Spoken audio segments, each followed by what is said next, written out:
जी नमस्कार, मेरा नाम काशीनाथ मालाकर है और आपका स्वागत है आपके अपने ही चैनल काशी सर ऑफिशियल में। मैं उम्मीद करता हूं कि आपकी तैयारी बहुत अच्छी चल रही होगी।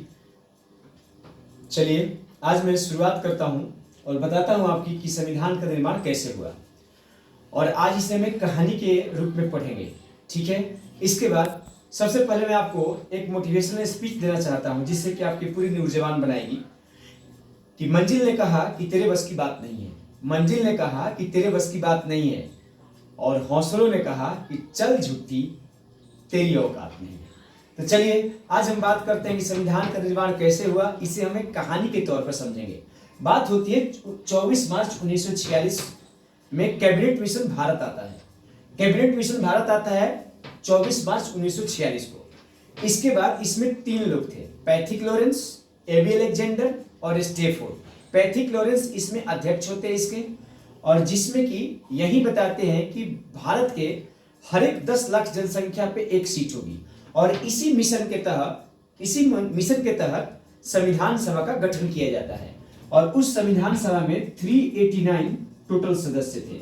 389 टोटल सदस्य थे, जिसमें से कि 292 ब्रिटिश प्रांत के थे। 292 ब्रिटिश प्रांत के प्रतिनिधि थे। इसके बाद 93 आपके स्वदेशी प्रांत के थे, स्वदेशी प्रांत के प्रतिनिधि थे, और 4 कमिश्नर थे। तो ये हो गया 389। तो टोटल सदस्य थे 389। अच्छा, ब्रिटिश प्रांत क्या होता है? देखिए, ब्रिटिश प्रांत इसका मतलब कि उस समय 60% जो है, 60% जो अधिकार था वो अंग्रेजों का था। उसके बाद 93 स्वदेशी, जैसे कि राजा महाराजा राजा रजवाड़े थे। इसके बाद 4 जो थे कमिश्नर थे। इसके बाद आपसे बात करता हूं, अब देखिए, इसके बाद अब आपसे बात करता हूं संविधान सभा की बनने की प्रक्रिया कैसे शुरू हुई। तो बात ये देखिए, यहाँ पे 9 दिसंबर 1946। इसके बाद 11 दिसंबर, ये डेट याद रखेंगे आप, 1946। और उसके बाद 13 दिसंबर 1946। 13 दिसंबर 1946 सभा की प्रथम बैठक होती है 9 दिसंबर 1946 को। संविधान सभा की प्रथम बैठक होती है 9 दिसंबर 1946 को। और जब ये बैठक हुई थी तो इसी बैठक का मुस्लिम लीग ने बहिष्कार किया था। और क्यों किया गया था? दिसंबर 1946 को प्रथम बैठक होती है संविधान सभा की, जिसमें कि डॉक्टर सच्चिदानंद सिन्हा को अस्थायी अध्यक्ष बनाया गया। डॉक्टर सच्चिदानंद सिन्हा को अस्थायी अध्यक्ष बनाया गया। इसके बाद ठीक 2 दिन के बाद, देखिए यहाँ पर रटने वाली चीज नहीं है, ठीक 2 दिन के बाद 9-2-11 डॉक्टर राजेंद्र प्रसाद को आरपी को, यानी कि डॉक्टर राजेंद्र प्रसाद को अस्थायी अध्यक्ष बना दिया जाता है।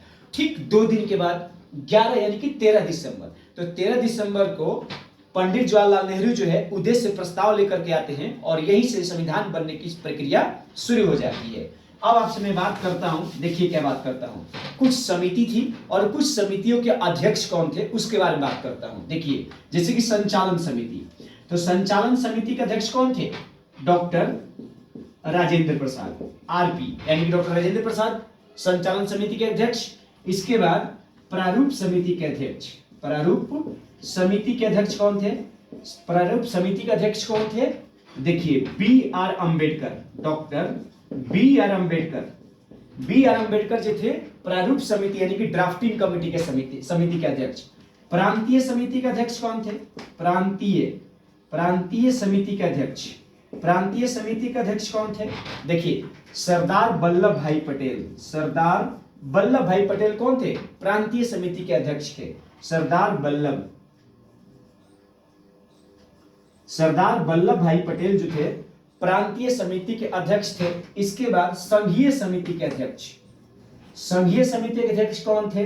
ये थे आपके JLN, जवाहरलाल नेहरू संघीय समिति के अध्यक्ष थे। इसके बाद राष्ट्रीय ध्वज समिति के अध्यक्ष कौन थे? तो ये थे आपके डॉक्टर RP, यानी कि राजेंद्र प्रसाद थे। तो इस प्रकार से हमारे समिति के अध्यक्ष ये लोग थे। संचालन समिति के अध्यक्ष डॉक्टर राजेंद्र प्रसाद, प्रारूप के डॉक्टर BR और प्रांतीय समिति के वल्लभ भाई पटेल और संघीय समिति के JLN यानी कि जवाहरलाल नेहरू और राष्ट्रीय ध्वज समिति के अध्यक्ष कौन थे? तो डॉक्टर राजेंद्र प्रसाद। इसके बाद की बात हुई, ये तो हो गई आपकी अध्यक्ष यानी कि समिति के अध्यक्ष कौन कौन थे।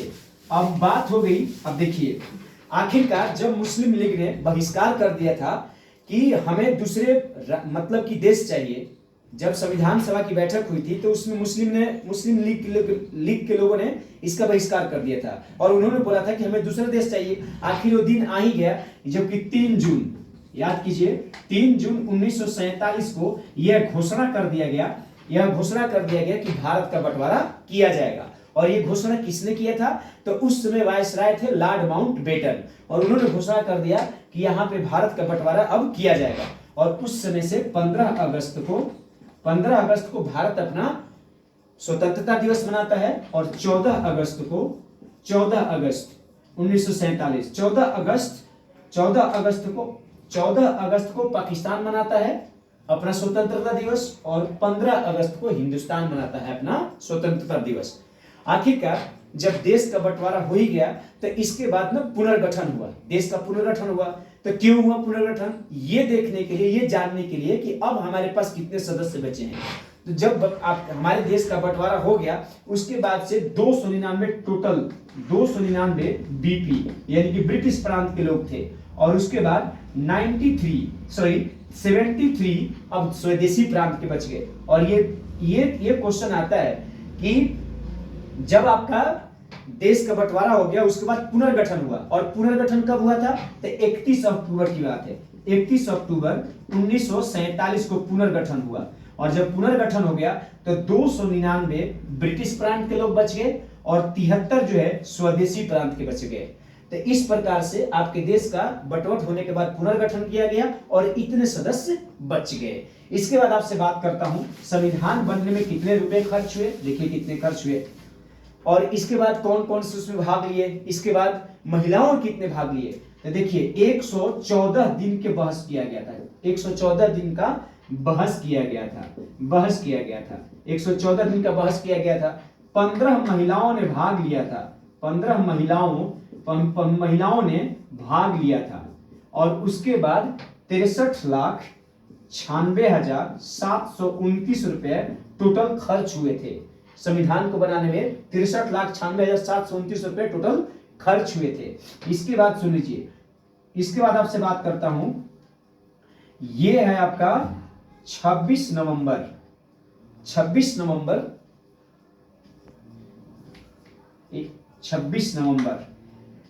इतने रुपए आपके टोटल खर्च होते हैं। इसके बाद 26 नवंबर 1949 को हमारा संविधान बनकर पूरी तरीके से तैयार हो गया। 26 नवंबर 1949 को संविधान बनकर तैयार हो गया। इसके बाद देखिए, तो उसके बाद ये 26 जनवरी 1949 को बनकर तैयार हो गया और उसके बाद और इसी से 26 नवंबर को संविधान दिवस के रूप में मनाते हैं। 26 नवंबर को संविधान दिवस के रूप में संविधान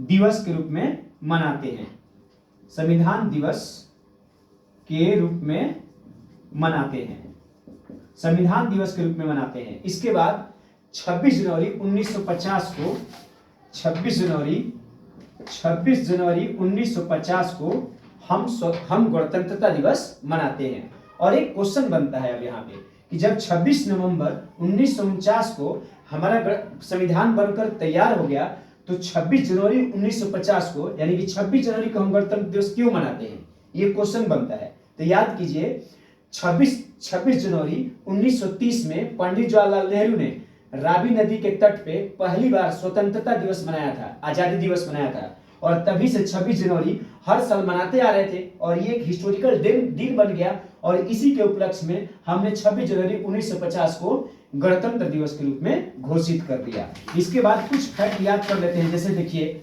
जैसे कि 22 जुलाई 1947 को हमने तिरंगा को एक्सेप्ट किया, हमने तिरंगा को अपनाया और उसके बाद 24 24 जनवरी 1950 को 24 जनवरी 1950 को राष्ट्रगान को अपनाया, राष्ट्रगान को अपनाया। उसके बाद देखिए यहाँ पे 26 जनवरी